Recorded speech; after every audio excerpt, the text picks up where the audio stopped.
हर दफा की तरह हमारी कोशिश होती है कि हम अपने उन यूजर्स से आप लोगों को मिलवाएं जो अपनी जिंदगी में बहुत ज्यादा इंटरेस्टिंग काम कर रहे हैं, और ना सिर्फ इंटरेस्टिंग काम खुद कर रहे हैं बल्कि लोगों को इंस्पायर भी कर रहे हैं। अभी ऑफ द रिकॉर्ड बहुत सारी बातें हो रही थी और मेरा दिल चाह रहा था कि इनसे बातें होती रहे, लेकिन मैं ये भी चाह रहा था कि कुछ ऐसी बातें जमा करके रखें जो आप लोगों के साथ भी हम लोग शेयर कर सकें। सो जाकिर आज हमारे साथ हैं और इनकी बड़ी इंटरेस्टिंग स्टोरी है। इन्होंने हमें तकरीबन 4 साल से ये हमारे यूजर हैं और बहुत इंटरेस्टिंग स्टोरी है। बहुत रैंडमली हमसे मुलाकात हुई इनकी, और जब हमने बायोनिक्स स्टार्ट किया था तो ये हमारे कुछ उन यूजर्स में से थे जो इनिशियल फेजेस में हमारे साथ कनेक्ट हुए, और उस वक्त की पर्सनैलिटी में और आज के जाकिर में बहुत ज्यादा फर्क है। और इसीलिए हम चाहते हैं कि ऐसे लोगों को इनकरेज करें और इनके थ्रू बाकी लोगों को इनकरेज करें कि वो अपनी जिंदगी में बहुत सारे काम जो वो समझते नहीं कर सकते वो कर सकते हैं। तो थैंक यू जाकिर, आज आप हमारे साथ आए और हम जो बात कर रहे हैं आपसे बड़ी डिटेल बात हुई।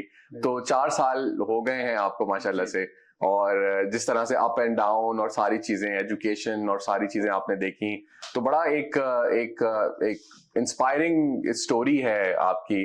और आपको याद होगा जब हम फर्स्ट टाइम मिले थे, एनईडी में हमारा एक ऑफिस था बायोनिक्स का छोटा सा, और वहां पे आप आए अपने दोस्तों के साथ। तो वो कुछ एक्सपीरियंस शेयर करें, आपको क्या लग रहा था, आप क्या कि आपका जो काम है वो हो जाएगा, या किस तरह से आपकी चीजें लग रही थी आपको? हाँ, बहुत शुक्रिया सर। सबसे पहले तो आपने यहाँ पर बुलाया और बहुत अच्छा आपने हमारा इंटरव्यू कराया। सर पहले तो एक ख्वाब था कि शुरू में जब हमारे साथ ये मसला हुआ तो वालिद साहब ने कहा था कि आपको हाथ लगवाएंगे। अब ये नहीं पता था कि कहाँ से लगेगा, कैसे लगेगा, किस तरह का लगेगा। और हम सुनते थे लाहौर में लगता है या कहीं लगता था, बस एक ख्वाब था उस वक्त। तो लेकिन वो नहीं हो सका। गाँव से यहाँ पर कराची में आना भी उन्हीं मसाइल में से हो गया, एक मसला था। तो यहाँ आने के बाद सर हर वक्त दिमाग में एक ही चीज़ चल रही होती थी कि अब ये कैसे मुमकिन होगा, कैसे लगेगा। तो एक दफ़ा मुझे किसी जानने वाले ने अंचोली में किसी साइड पे बुलाया था सर, वो कोई दिखाने के लिए एक हाथ वहाँ लगता है। तो बिल्कुल मुझे देखते ही मुझे लगा यार ये काम कर रही है, तो इससे तो बेहतर है ऐसे ही चल जाए। लेकिन सर एक दफ़ा इत्तेफाकन ऐसा हुआ कि वो फेसबुक चला रहा था, तो वहाँ पर कोई बहावलपुर की तरफ, मेरे ख्याल से उस तरफ कोई लड़के ने एक आम बनाया था अपने उसके यूनिवर्सिटी के उसमें काम के वास्ते। तो मैंने उसको देखा तो उसमें भी कोई इतनी ख़ास जान नहीं थी। तो जब मैंने कमेंट में देखा तो वहाँ पर एक आप लोगों का किसी ने लिंक शेयर किया था। तो मैंने जब उस लिंक के थ्रू जब आपकी वीडियोस देखी तो मुझे लगा कि यार ये लगता है मेरे काम का है। तो मैंने फ़ौरन वहाँ से नंबर उठा के फ़ोन किया, तो वहाँ पर कहा कि आप एनईडी आ जाइए। तो एनईडी तो बहुत करीब था, वहाँ से तो मैं फ़ौरन ही समझ ले कि अपने दोस्तों के साथ आपके यहाँ आ गया। तो इस तरह से अल्हम्दुलिल्लाह सर एक जो हम सोच रहे थे कब होगा, तो वो बहुत जल्द हो गया आप लोगों की मेहरबानी से। तो जाकिर भाई मुझे ये बताएं थोड़ा सा अपना बैकग्राउंड, बचपन कैसे गुजरा, क्योंकि आप बता रहे थे कि 17 साल की एज में आपके साथ ये हादसा हुआ, तो वो थोड़ा सा बताएं कैसे हुआ, और फिर उसके बाद आपने क्यों फैसला किया कि आपको गिलगित से निकल के कराची आ जाना चाहिए? सर मैं बड़ा जो ना थोड़ा सा शरारती टाइप का बच्चा था ना, तो मैं बिल्कुल ही पहाड़ पे चढ़ना, दरख्तों पर चढ़ना, यानी बहुत ही तेज मेरे बच्चों में शुमार होता था मेरा। और खेल कूद में भी अल्हम्दुलिल्लाह बहुत ही आगे होता था। तो सर अचानक से एक हादसा इस तरह का पेश आया सर कि जिसमें एक फिट ज़िंदगी से अनफिट की तरफ आना पड़ा, मजबूरी थी। लेकिन इसी तरह से ज़िंदगी गुजारनी थी ये मुझे पता था, लेकिन कैसे गुजारनी है वो शायद मुआशरा मुझे सिखाता या जगह मुझे बताते। तो सर मुश्किल से 3 महीने गाँव में मुश्किल से मैं गुजारा था इस मसले के बाद। 3 महीने तक मैंने स्कूल में गया नहीं सर। और उसके बाद जब मैं स्कूल गया, मेरा फर्स्ट डे था, तो वहाँ पर स्कूल में वहाँ पर सबसे पहले असेंबली होती है, तो वहाँ पर वो पढ़ते थे जो हम पढ़ते हैं, लब आती है दुआ बन के तमन्ना मेरी। तो वहाँ पर उसको हाथ उठा के ऐसे पढ़ते हैं। तो मुझे पहले ही टेंशन था अब मैं यहाँ पर क्या करूँगा। तो जब मैं गया एक सर से मैंने आहिस्ते से बोला, सर मैं चाहता हूँ कि मैं असेंबली में ना आऊँ। तो उस वक्त सर को भी शायद पता था या नहीं था, क्योंकि मैं जैकेट पहना था, जैकेट में हाथ डाला हुआ था। तो सर ने एकदम से मुझे झड़क के कहा कि अपनी ज़बान में कहा कि मारो इधर आ जाओ। तो मैं सर की एहतराम में गया तो वहाँ सही, लेकिन मैंने फैसला किया अब मैं करूँगा क्या? ये लोग सारे लड़के तो हाथ उठाए होंगे, तो एक हाथ में उठा नहीं सकता, दोनों हाथ तो है ही नहीं। मैंने कहा चलो ऐसे ही बैठ जाता हूँ। अब सारे लड़के हाथ उठाए होते, मैं ऐसे ही हाथ छोड़ के बैठा, तो बस वो ख़त्म होने तक मुझे बिल्कुल पसीना आता था, मेरे कपड़े गीले हो जाते। तो घर पे मैंने एक दफ़ा जब मैं सो के उठा तो मैंने कहा मैं ख्वाब में स्कूल जा रहा था। तो मेरे अब्बू थोड़े से दूर अंदेश थे, उन्होंने एकदम से यूँ कहा, यार तुम्हें स्कूल जाने से कोई टेंशन तो नहीं है तुम्हारे? तो मैंने कहा नहीं नहीं अब्बा ऐसा मसला नहीं है। लेकिन वो समझ गए यार ये है ना इसके साथ मसला है। फिर ये कुछ ही दिन गुजरे थे, अब्बू ने कहा कि आओ कहीं इधर साइड में पौधों को देख चलते। वो साइड पे ले गए, उन्होंने कहा कि मैं तुम्हें कराची भेज रहा हूँ। तो अब्बू समझ रहे थे कि उनको पता अंदाज़ा हुआ था यहाँ पर इसको यानी ज़िंदगी गुजारना मुश्किल हो रही है, तो उन्होंने मुझे वहाँ से कराची भेज दिया। तो यहाँ पर ये हुआ सर, नया माहौल और मैं भी एक नई ज़िंदगी शुरू कर रहा था, तो दोनों साथ चले तो कुछ ना कुछ बेहतर हुआ, लेकिन उतना नहीं हुआ जितना एक फिट ज़िंदगी गुजर रही है। तो कुछ मसाइल के साथ ज़िंदगी गुजार रहे थे, जब तक आपसे मुलाकात हो गई। तो फिर यहाँ आए, फिर बड़ा मतलब इंटरेस्टिंग है क्योंकि छोटी छोटी चीजें होती हैं, इंसान सोचता नहीं है। तो मुझे ये बताएं कि जब आप कराची आ गए उसके बाद यहाँ पे एडमिशन कैसे लिया, क्या क्या सोच के एडमिशन लिया कि मैं अपनी जिंदगी में ये कुछ करना चाहता हूँ? सर उसमें कुछ लोग होते हैं इनको रहनुमाई होती है ना सर, कि ये बताते हैं कि तुमने ये करना है और उसके बाद ये करना है, उसके बाद ये करना है। वो मेरे साथ नहीं था। बस कुछ लोगों ने कहा, लड़कों ने कहा था कि आपने प्राइवेट एग्ज़ाम देना है 9th का, क्योंकि उस वक़्त मैं 9th पढ़ रहा था सर। वो उस वक़्त मुझे एडमिशन मिला था, मुझे दिलाया था मदरसे में, तो मैं मदरसे में रहता। लेकिन ये था कि मैंने साथ में एजुकेशन भी जो बोर्ड के वो एग्ज़ाम्स भी देने हैं। तो स्टेप बाय स्टेप में आ गया सर। पहले तो मैं सोच रहा यार मैट्रिक कर लूँगा। तो सर मैट्रिक किया, लेकिन उसमें भी कोई मुझे बताने वाला नहीं था कि आपने ये करना है, वहाँ आप बुक ले लो, ये तैयारी करो या आप ये करना है। सब कुछ मैंने करना था और मैं कर रहा था, लेकिन ये सोचा था कि मैट्रिक कर लूँगा। अब उसके बाद मैट्रिक के बाद तो उसी हालत में इंटर, यानी एक होता है सर कि बस इंटर कर लूँ यार। लेकिन बीए जब किया सर, उसके बाद मुझे एक दो दोस्तों के ज़रिए पता यानी आइडिया हुआ यार एमफिल पीएचडी तक ही बंदा निकल सकता है। लेकिन एक काम मैंने किया सर ज़िंदगी में वो, कि जब भी मुझे कोई काम नज़र आ गया कि यार ये मेरे काम का है, तो मैंने वो कर डाला। यानी यही मैंने सोचा कि मैं कैसे करूँगा, या मुझसे नहीं हो सकता है, या मैं इसकी फ़ीस कैसे दे दूँगा। नहीं सर, बस मैंने सोचा चलो हो सकता है, तो अल्हम्दुलिल्लाह कर दिया सर। तो अल्लाह ने कामयाबी दी, अब यहाँ तक आ गए सर। नहीं, तो बड़ी जबरदस्त बात है कि एक एक शख्स जो स्कूल जाने से डरता था वो आज माशाल्लाह से पीएचडी कर रहा है। जी अल्हम्दुलिल्लाह। तो ये एक बड़ी इंस्पायरिंग स्टोरी है कि मैंने मतलब बैचलर्स के बाद मुझे बहुत डर लगता है कि यार यूनिवर्सिटी में जाऊंगा, फिर वो क्वेश्चंस होंगे, पेपर्स होंगे और बहुत ज्यादा एक टफ रूटीन हो जाता है। तो इसलिए मैंने और अवैस दोनों ने हमने अपनी परस्यू नहीं की। लेकिन आपका जो है वो इतना स्टेमिना होना वो एक और बहुत बड़ी बात है। तो जाकिर भाई, आपने मुझे एक दफा बताया था कि अक्सर आपके मार्क्स कम आ जाते थे क्योंकि आप एक चुप के पेपर कर रहे होते थे। वो सर वो बड़ा मसला हो जाता सर, कि एक तो मैंने शायद आपसे अर्ज किया कि मैं बिल्कुल भी यानी 40 दिन मैंने सर वहाँ पर कोर्स ट्रेनिंग किए, टीचिंग ट्रेनिंग कोर्स, और डेली मुझे बोर्ड पे जाकर पढ़ाना होता था। 40 दिन किसी को पता नहीं चला कि इसका एक हाथ के साथ इसका मसला है। तो कैसे छुपाता था जाकर? मैं इसको ऐसे इधर रखता था और मतलब कि ऐसे करके ऐसे उनको लगे कि इधर हाथ इसने दबाया हुआ है, या तो सामने खड़ा हुआ तो हाथ को पीछे कर दिया, ऐसे खड़ा हो गया, तो मतलब छुपाता था। तो ये छुपाना मेरे लिए वैसे ही तो आसान था, लेकिन कभी कभी मुझे मसाइल का सामना इस तरह करना पड़ता था, जैसे कि एग्जाम हो रहे मिसाल पर, अब पेपर पे पेन चलाऊंगा तो पेपर को जब रुका रहेगा तो पेन सही चलेगा।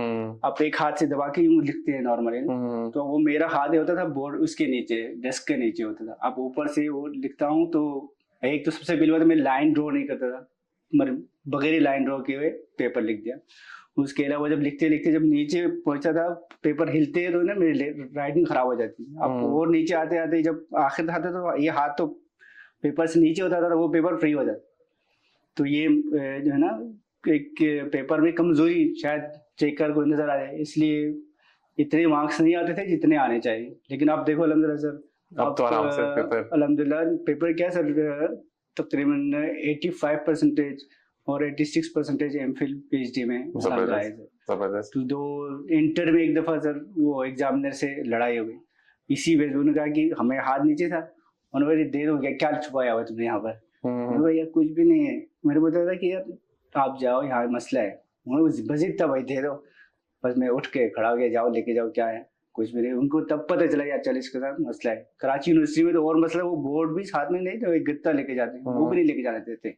अच्छा अच्छा। तो एक दफा तो मैंने बड़ा दिल किया, उसको बोला यार मेरे साथ मसला है, आप जो है ना मुझे परमिशन दे रहे। तो उसने कहा ठीक है आप रख लो। मैंने उस दिन गया, अगले रोज देखा तो वो नया बंदा था। मैंने सोचा यार हर दिन बंदे को बोलना है काम का नहीं, इसलिए बेहतर मैं लेके ही नहीं आऊँ। तो उस दिन में क्या हुआ, उसमें वो गत्ता भी नहीं। अब बगैर गत्ते के पेपर करना मुश्किल काम था, तो इसलिए पेपर्स में बहुत मसाइल रहे सर। नहीं अब माशाल्लाह से अब तो पीएचडी कर रहे हैं। और जो आप मुझे टॉपिक बता रहे थे, आपने गदागरी के ऊपर जो है वो एमफिल का टॉपिक चूज किया, तो उस पर क्या क्या निकला, क्या उसका कंक्लूजन क्या निकला? सर इसमें गदागरी जो है ना, हमने इसको थोड़ा सा वसी पैमाने पे इसको हमने कवर किया। मतलब गदागरी से मुराद लोग समझते हैं कि ये जो मांगने वाले हैं या कोई मांगता है ये गदागरी, तो हमने इसको थोड़ा सा वसी कर क्यों किया सर, क्यों अगर कोई किसी सर से रिक्वेस्ट करता है भाई सर मुझे 2 नंबर आप दे दें तो मैं गोल्ड मेडलिस्ट हो जाऊंगा, तो हम समझते हैं कि ये भी एक टाइप की गदागरी है। इसमें एक अंसार अब्बासी है मेरे ख्याल से, उसकी एक अच्छा खासा कॉलम भी है उनका। तो और हमारे साथ ही ऐसा हुआ कि क्या पता सर मुमकिन है कि हम गोल्ड मेडलिस्ट होते, लेकिन गोल्ड मेडलिस्ट दूसरे हो गए। और हमने खुद अपने कानों से सुना कि सर इधर सर पे के पास गए, सर आप मुझे अगर 3 नंबर देंगे तो मैं गोल्ड मेडलिस्ट में ना के उसमें दौड़ में रहूंगा या रहूंगी। तो ये गदागरी इस तरह से मिसाल तौर पर सर, अगर कहीं से गरीबों के ना भाई, यानी कि भाई अगर कोई फीस का किसी को मसला है तो हम आपको फीस दे रहे हैं, तो वही उनके लिए है जिनको जो मुस्तहिक है। अब यहाँ पर इतनी लाइन लगती है कि इतने लोग जाते हैं, यानी हर कोई वहां पर दरखास्त दे देता है। तो समझ लेंगे सर ये भी गदागरी है। अब उसको बोलोगे ना यार तुम मांगने वाला हो, वो तो बहुत गुस्सा हो जाएगा, हालांकि ये मांग रहा है, लाइन में लगा हुआ। तो ये गदागरी सर। उसके अलावा मिसाल के तौर पर हॉस्पिटल में एक फंड होता है एलपी के नाम से, लोकल परचेज। अब वो मैंने बाकायदा उनसे बात की, तो उस करदू का जो जिम्मेदार था हॉस्पिटल का, उन लोगों के लिए होता है वो फंड जो दवाई बाहर से परचेज नहीं कर सकते, तो वो क्या करते हैं एक पर्ची बना के स्टैम्प लगा के देते हैं, वो स्टोर से उनको फ्री भी मिल जाता है, वो पैसा उस फंड से चला जाता है, वो बाकायदा सालाना वो रखते हैं। तो वहां पर भी क्या करते हैं, वो लोग लेके जाते हैं वो सारा फंड जिनको ये पता है, वो नहीं खरीदते, हालांकि वो अफोर्ड कर सकते हैं, वो ये ले सकते हैं। तो समझ लो कि सर ये भी गदागरी है। लेकिन मांगने वाले का तो अलग ही कहानी है कि अब सदका खैरात जो अल्लाह ताला ने गरीबों की मदद के लिए एक अच्छा सिस्टम रखा है, वो गरीबों के नाम पे वो लोग ले रहे हैं जिनका पेशा है ये, और हमारे लोग भी उनको दे के समझते हैं कि हम अपनी जिम्मेदारी हमने अदा करी, हालांकि उनकी जिम्मेदारी से अदा नहीं हुई, बल्कि मुआशरे में एक बुराई और बढ़ रही है। जो हमने वहां पर हमने सर इसको अगर 2-3 बातों में बता रहा हूँ तो मैं ये बताया सर, गरीबी जो है ना एक बीमारी है सर, यानी मर्ज है, किसी को भी लायक हो सकती है।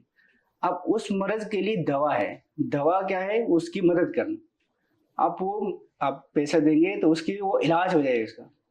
अब बच्चे हैं मिसाल वो बिल्कुल ठीक है, दवाई नजर आएगा, वो पीना कोई पिलाता है, नहीं पिलाता है, क्योंकि अगर वो बच्चे को हमें पता है यार इसकी जरूरत ही नहीं है, इसको क्यों पिलाएंगे दवाई, पिलाएंगे तो उल्टा इसको नुकसान करेगी।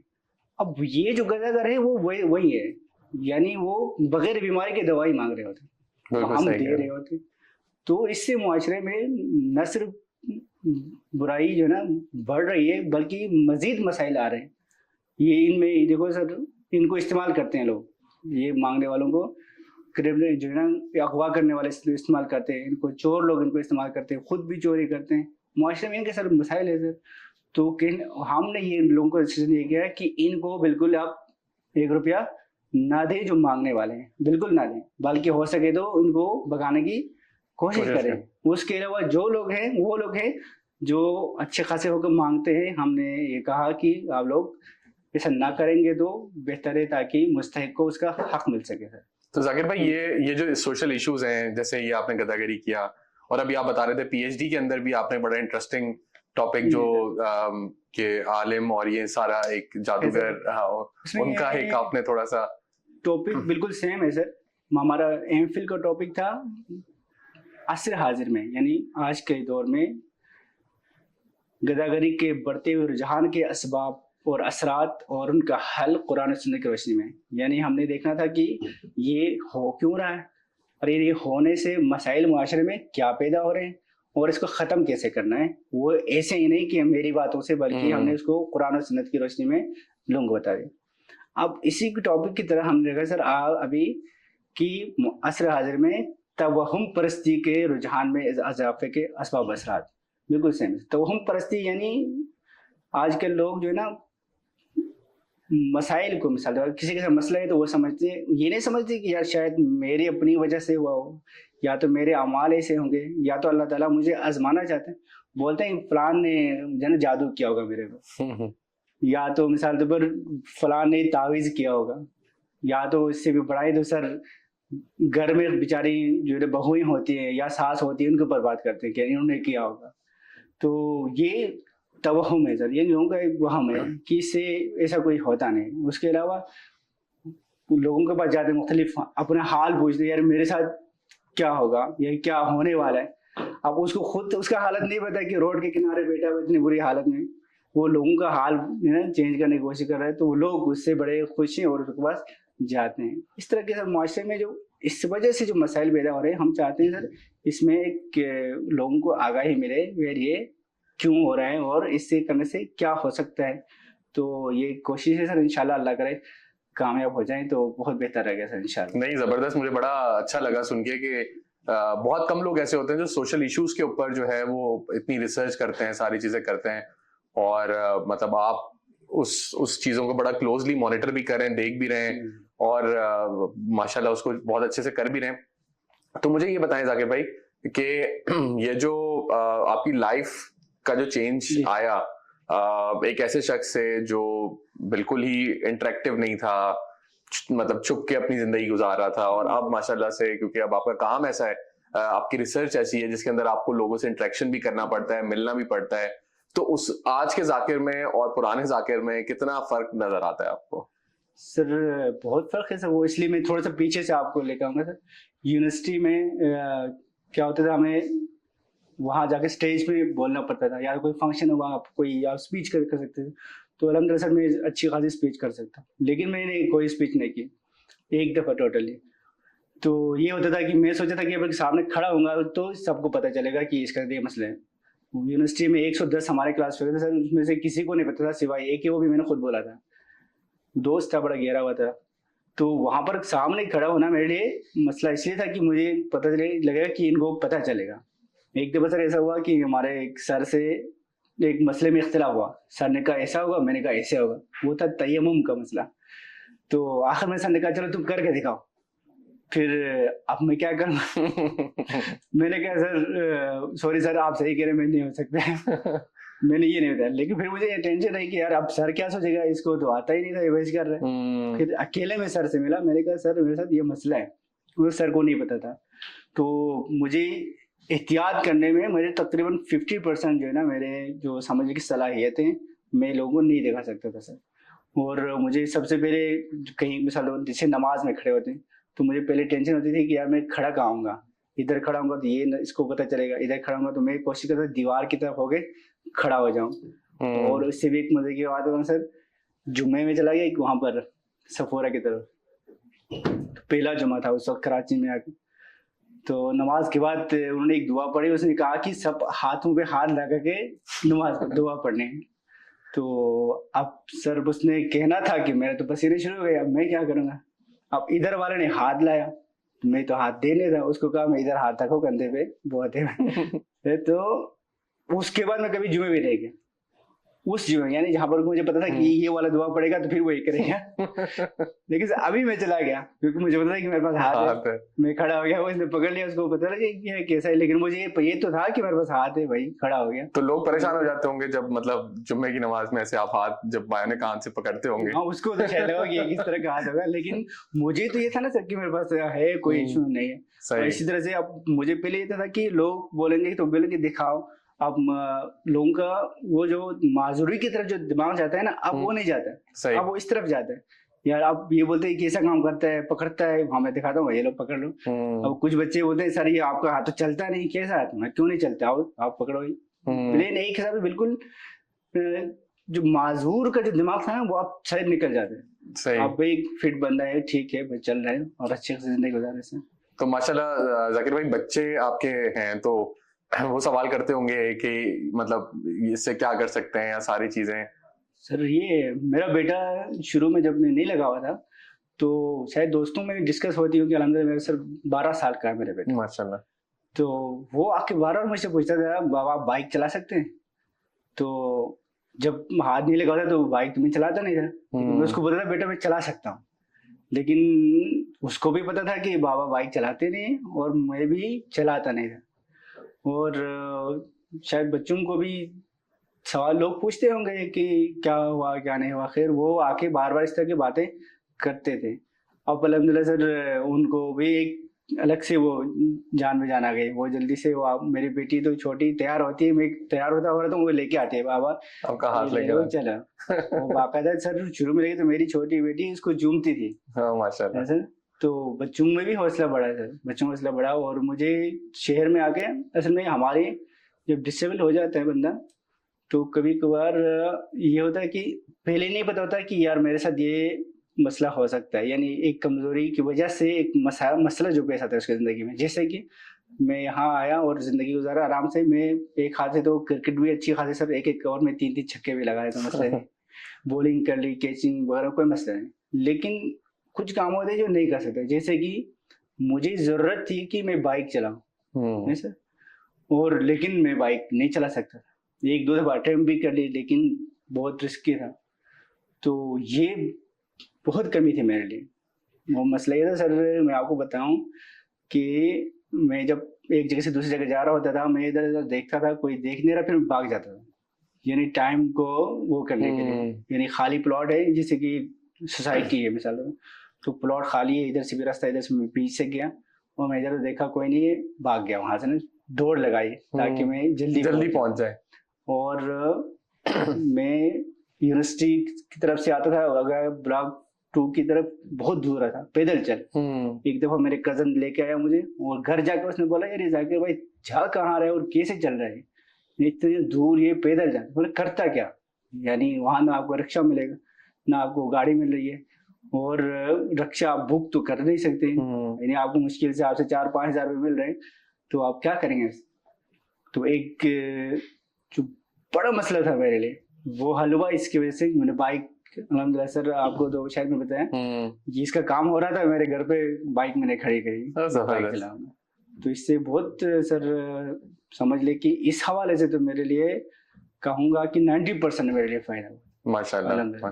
तो जाकिर भाई बड़ा एक मतलब मुझे बड़ी खुशी हो रही है, हालांकि कभी हमारी इतनी डिटेल कन्वर्सेशन नहीं हो पाती इतने सारे हवालों से। ऑल्दो मुझे याद है जब पहली दफा हम मिले थे तब भी हम कम से कम भी 2-3 घंटे पूरा फिटिंग का प्रोसेस हुआ, और मेरे ख्याल से फिटिंग भी आपके हाथ की मैंने ही की वो थी। रात को 2 बजे तक हो रही थी, 2 बजे तक आपको पूरा हाथ फिट करके और उसमें आप फरमाने थे कि आपको देर हो रही है, मैं कह रहा था मेरी वजह से आपको देर हो रही है। तो वो बड़ा एक 2 बजे तक बैठ के और सारी चीजें की, और अल्हम्दुलिल्लाह तो उसका फायदा भी हुआ, उस मेहनत का फायदा हुआ।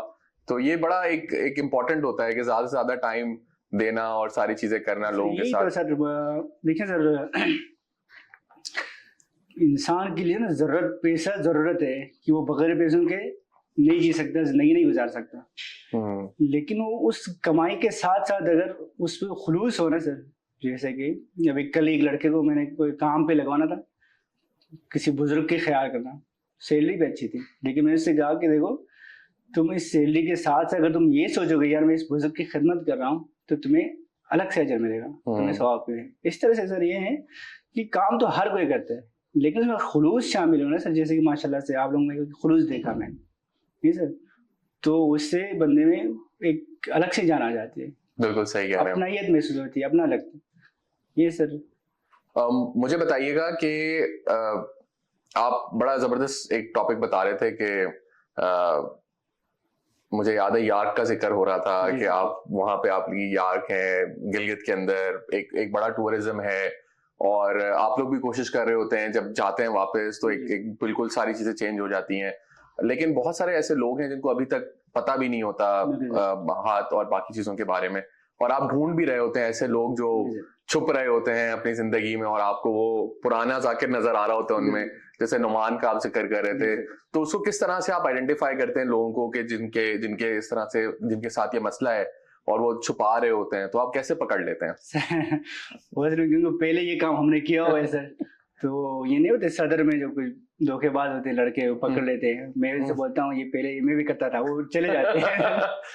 तो इस तरह से ये जब हम काम खुद कर रहे थे तो हमें अंदाजा होता है कि जैसे कि नोमान बिल्कुल मैं घर के सामने खड़ा था, तो वो आ रहा था गली से, तो उसने भी बिल्कुल लाइक मेरी तरह जैकेट पहना हुआ है और हाथ डाला हुआ है जैकेट में। तो और एक होता है ना सर कि अगर हाथ होगा ना तो बिल्कुल भरा हुआ होगा, लेकिन हाथ नहीं होगा तो थोड़ा खाली होगा। तो मैंने कहा कि इधर आ जाओ, उन्होंने बोला ये आपके साथ हाथ के साथ मसले, तो बिल्कुल सेम मेरी तरफ से कोई नहीं बताना चाह रहा था। मैंने कहा ये आपके पार्टी का बंदा हूँ, बताओ मुझे। तो उसने फिर बड़ा अच्छा लगा सर, उसके घर गए, उसको घर में दिखाया, सब कुछ करने के बाद अलहमदुलिल्लाह अभी वो भी यूजर है, वो चलाते हैं एक बेहतर है। इस तरह से और भी लड़का है, मैंने उससे रब्ता किया था। तो बिल्कुल हम कोशिश कर रहे हैं सर कि लोगों को ये पता चले कि जब वो इस्तेमाल करेंगे तो लगेगा कि यार एक हाँ हमें चीज़ मिली है। वरना तो कुछ लोग दूसरी चीजें दूसरे आर्म्स जो इस्तेमाल कर रहे हैं फिर वो थक जाते हैं, यानी वो बेल्ट बांधा इधर से बांधा, जैसे कि थ्रेशर की तरफ मुख्तलिफ जगहों से वो बेल्ट बांध कर फिर वो थक जाते हैं। फिर वो समझते हैं कि यार शायद ये भी ऐसे ही होंगे, इसलिए बता रहे होते हैं सर। कोशिश करते हैं कि शायद उनको पता चले यार ये बहुत आसान है, इस्तेमाल करने में आसान है और बहुत हेल्पफुल है, तो शायद बेहतर हो सके। तो सोहेल साहब ने आपको कैसे ढूंढा? उन्होंने रिसर्च की कि ये वो फलाई काम कर रहे होते हैं, तो उनके साथ आपका कैसे इंटरेक्शन रहा? सर सोहेल साहब के साथ भी बड़ा एक इत्तेफाकिया काम समझ लें कि मैं उनके घर में जाता था कोई 3 साल तक है सर। उनके भाइयों के बच्चों को मैं पढ़ाता हूँ सर, अब भी जाता हूँ। लेकिन शायद तो उन्होंने महसूस किया होगा शायद इसके साथ ये मसला, या किसी ने बताया होगा।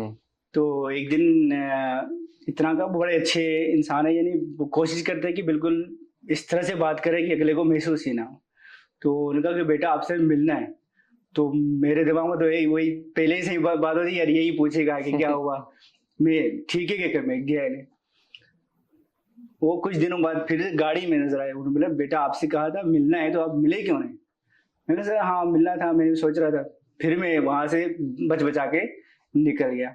एक दिन फिर उसके बेटे को मैं जानता हूँ, मेरे दोस्त से, उसको मैंने बोला यार अब्बू से कहो कि ये कोई ऐसा होने वाला काम नहीं है। उन्होंने कहा नहीं जाकिर भाई, वो आपको इस तरह का काम करना चाह रहे हैं। फिर मैंने लगा यार शायद मुमकिन है कुछ अच्छा हो जाए। फिर उन्हें सर ने भी खुद कहा, सोहेल साहब ने, कि बेटा मैं इस हवाले से आपसे बात करना चाहता हूँ। तो मैंने कहा ठीक है। उनसे मुलाकात की सर, और उन्होंने कहा कि हम ये काम करना चाहते हैं।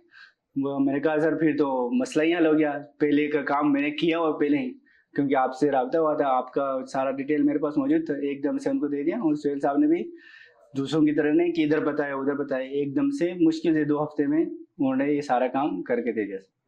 जबरदस्त जबरदस्त। तो इस तरह के लोग भी हैं जो इस तरह से सारी चीजें ढूंढ रहे होते हैं, जैसे आप ढूंढ रहे होते हैं कि किसको हेल्प कर सकते हैं, वैसे वो भी ढूंढ रहे होते हैं। ये ऐसा ही होना चाहिए सर कि जिसको जिस चीज की जरूरत है उसको ढूंढे या मांगे वगैरह मिल जाए, तो वो बड़ी बात है, वो बड़ी बात है। नहीं बिल्कुल सही कह रहे हैं।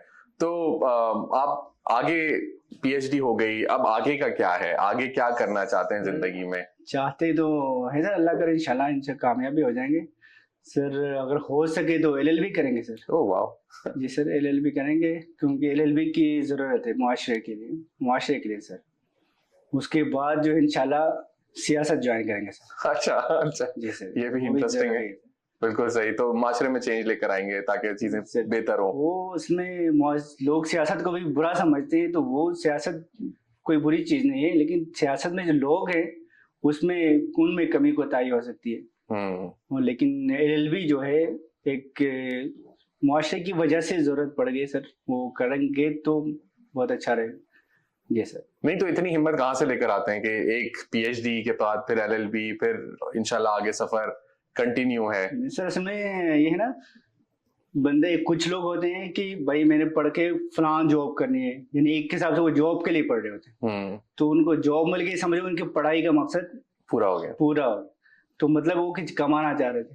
तो मेरा तो कोई ऐसा सिलसिला है नहीं सर, मैं तो अलग दिमाग का आदमी हूँ। मैं चाहता हूँ कि अगर इंसान चाहे तो खुद आराम से अपना काम करे, अपना यानी एक समझे खुद बॉस बने, किसी के अंडर में क्यों रहे, क्योंकि वो सब कुछ कर सकता है। तो अल्हम्दुलिल्लाह सर कोशिश भी कर रहे हैं। उसके अलावा एक जिंदगी अल्हम्दुलिल्लाह चल रही है एक तरफ से, तो दूसरी तरफ फारिग हैं, तो उसको उस टाइम को ज़ाया नहीं होने देना चाहिए। इंसान के टाइम बहुत कीमती है, और एक मुआशरे के लिए कारामद फर्द तब बनेंगे आप जब आप मुआशरे के बारे में जानेंगे, मुआशरे के बारे में कुछ कर सकेंगे, तब कर सकेंगे। सब आपके पास कुछ सजेशन होंगे या कुछ काम ऐसे होंगे आपके पास जिसकी वजह से आप मुआशरे के लिए कारामद हों।